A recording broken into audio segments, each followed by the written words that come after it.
আমরা এই জন্য আমরা প্রধান বিচারপতি হস্তক্ষেপ চাইছি। এই আইনটা মানুষের জন্য, বিচারের আমাদেরকে মানুষের জন্য বিচার পাওয়ার জন্য।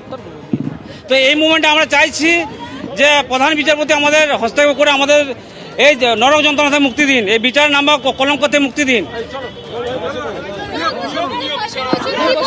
আমাদের বরাবর প্রধান আছে, সরকার পাশে আছে, এই বিকাশ যে 7 লক্ষ টাকা নিয়েছে, উনি আমাদের দিনের পর দিন আটকে ভোটার হয়েছে।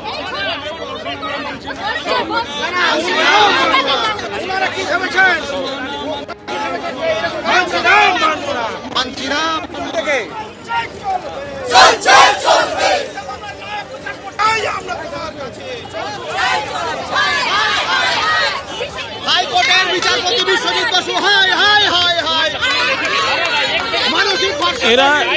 এরা হচ্ছেন SLST, work education, physical education. এরা যোগ্য, এরা পুরোদস্তুর যোগ্য, এদের কোনো CBI নেই, এর সঙ্গে সুপ্রিম কোর্টের সম্পর্ক নেই।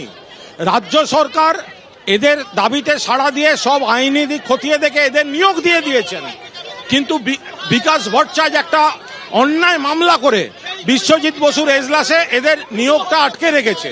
রাজ্য সরকার নিয়োগ দিয়ে দিয়েছে। এই বিচারপতি দিনের পর দিন এক একটা করে মামার বাড়ির আবদার দেখাচ্ছে। আজকে এপিডেভিট দিতে হবে, কালকে এজিকে এসে বলতে হবে, পরশু অমুক।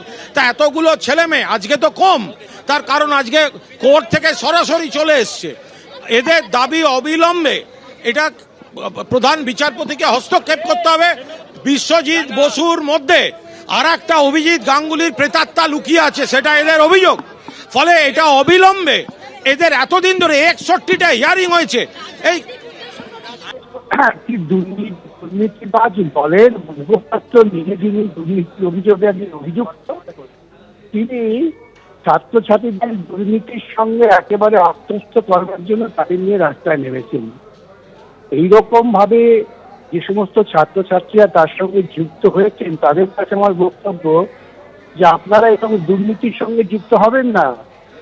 আপনারা নিজেদের মেধার ভিত্তিতে যোগ্যতা প্রমাণ করে বিনিয়োগপত্র পাবেন, এবং এটা আদালতের আটকে আছে এমন কথা নয়। আদালতে আটকে আছে কারণ দুর্নীতি করা হচ্ছে বলে। সুতরাং দুর্নীতির সঙ্গে নিজেদের যুক্ত করবেন না। আর এই তৃণমূল দল বা কুণাল ঘোষ এই সমস্ত দুর্নীতিবাজ লোকেদের কথায় নিজেদের ব্যক্তিত্বকে আপনারা অপচয়ের পথে নিয়ে যাবেন না। বিকাশবাবু, আমি একটু বিরত করছি, আপনার শব্দটা স্পষ্ট আসছে না, একটু যদি স্থান পরিবর্তন করে কথা বলেন। আচ্ছা, এবার শুনতে পাচ্ছেন? হ্যাঁ, বলুন বলুন। বলছি, তৃণমূল এবং তার নেতা কুণাল ঘোষ এরা প্রত্যেকেই আপাদমস্তক দুর্নীতিগ্রস্ত।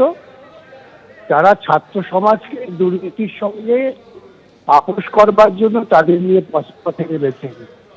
যে চাকরি পাচ্ছেন না বলছেন, তারা প্রকৃতপক্ষে পাচ্ছেন না এই জন্যেই যে রাজ্য সরকার শিক্ষক নিয়োগের ক্ষেত্রে দুর্নীতি করেছেন টাকার। সুতরাং তাদের এ সম্পর্কে সচেতন হতে হবে। অনেক ধন্যবাদ বিকাশবাবু আমাদের সঙ্গে কথা বলার জন্য। 2016 SLST চাকরি প্রার্থীদের হাইকোর্ট চলো অভিযান পুলিশ আটকে দিয়েছে রানী রাসমণি অ্যাভিনিউয়ে। তাদের অভিযোগ যে মামলার ফাঁদে পড়ে তাদের চাকরি আটকে গিয়েছে, দ্রুত নিয়োগ করতে হবে।